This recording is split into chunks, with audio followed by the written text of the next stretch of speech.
in the Zoomiverse, none of them have their cameras on because it would crash the whole thing. So I actually can't see what they're doing.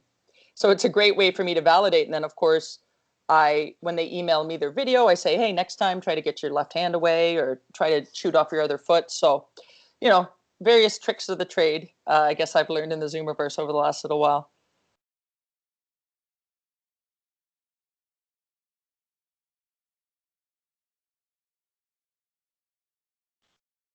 Al, you shared video of your U8 kids with me recently in one of the last games they've played.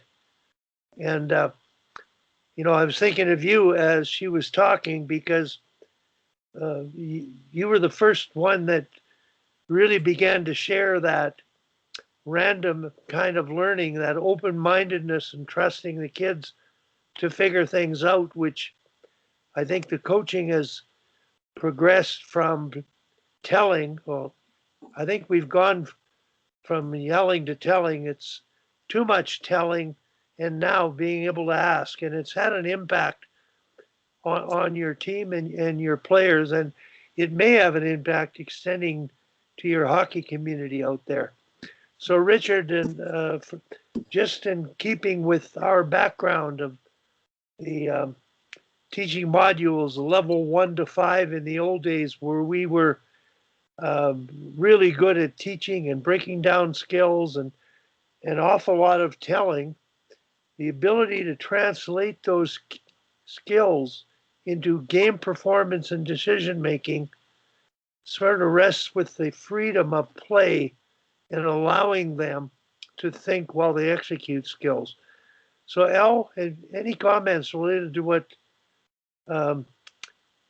Kim has mentioned about what she's doing on Zoom and what you're trying to do out there? Yeah, well, I've had the opportunity to look at some of the clips that Kim shared on her social media and stuff, and I think it's all fantastic stuff. In terms of what we're doing with the kids, like we've really, I don't think there's anything really that we can claim as our own. I mean, we've really stuck to, we've tried to stick to the USA Hockey American development model. It basically involves a lot of, we'll work on skills, but then a lot of the stuff that we're doing is, how can we minimize the amount of time that those kids stand in line? How can we put them in situations where whatever skill it was that we were talking about or looking at, they actually get to play with it and use it? If a kid does something, unique, how do we encourage that, and how do we recognize it and get the other kids to try stuff? So we do a lot of things where we try to get the kids to, Kim was talking about setup moves. Like we've talked about stuff like that. Like what kind of things can you do to trick this guy, or, what can you do with your feet or your different body parts to try and, misdirect the other person, right? So, again, I don't think it's really anything of ours. I think we're just trying to take some of the ideas that have been put out by Hockey Canada, USA Hockey, and try to implement them in practice. And I think the results are fantastic. Like those clips that I was sharing with you, Wally, with that team that those kids were playing against, they beat them by probably 5 or 7 goals the first time we played them. And I mean, the last game of the season, it wasn't even close. And we're seeing that in our tryouts right now. We've got kids coming in from other programs. We've grown significantly this year, especially. And it's clear in the tryouts, the kids that have skated around cones and practice and things like that, and then the kids that have been doing things our way. It's a pretty significant difference. So. Now, you mentioned Hockey Canada and USA Hockey, and I don't see the connection between the teaching of skill and what, Kim, you were doing in your Zoom calls, progressively going through building those skills to testing them in a competitive environment. And that's the small areas game environment. I don't see the teaching of skill and the connection coming from Hockey Canada or Hockey USA, but I'm not familiar with it. I really think that the art of everything is the deliberate practice that Kim is doing up the developmental ladder of skills from a very fundamental state to a much more advanced state, sort of like a la Darryl Belfry.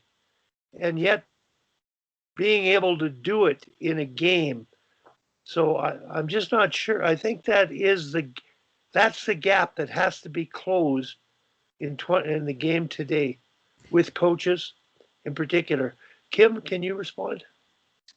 Yeah, I was just going to say that a lot of the girls I've been teaching over the last 12 months haven't had the opportunity to showcase a lot of it on the ice. But in asking them to send me videos, a lot of them have been sending me these clips, and I'm amazed at how much better they are than the videos they would have sent me last April. Like it's not a little different. Like I'm talking a girl who holds her stick wrong, and you could easily say is a DS or house league player, now looking like an A-level player. And I'm now emailing the parents saying, oh, maybe what team is she trying out for next year? What team is she playing land? Obviously, we're doing it on dry land. But I had two videos in particular yesterday of players who I know last season were playing DS or developmental stream, who now are playing double B or A, and we've only been on the ice a handful of times. So I do think if you go on Instagram and you can see all the fancy videos of skill development on and off the ice, it's obviously often quite complex. There is an art to being able to layer it together and blend it, and all the terms that Daryl uses. But I always believe you teach them things that work, and the really fancy stuff they can do on their own time. So I'm not teaching them stuff in my Zoom sessions that I don't think it will work. So, if you put 8 pucks down and you're doing all these like figure 8, like that's just not a thing that's going to happen in a game. I'm actually teaching them moves that will absolutely happen in a game, and shot patterns that will absolutely happen in a game. So I think that's a bit of the challenge, is people get caught up in the bells and whistles and all the cool things you can lay down on the ice and jump over. But you can really engage the players and especially the girls, because you just tell them why you're doing it and why it works, and they'll do it.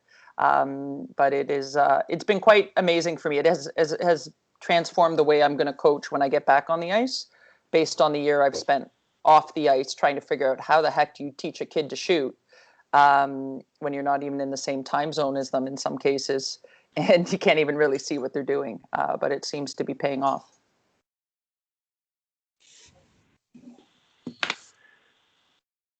Kim, have you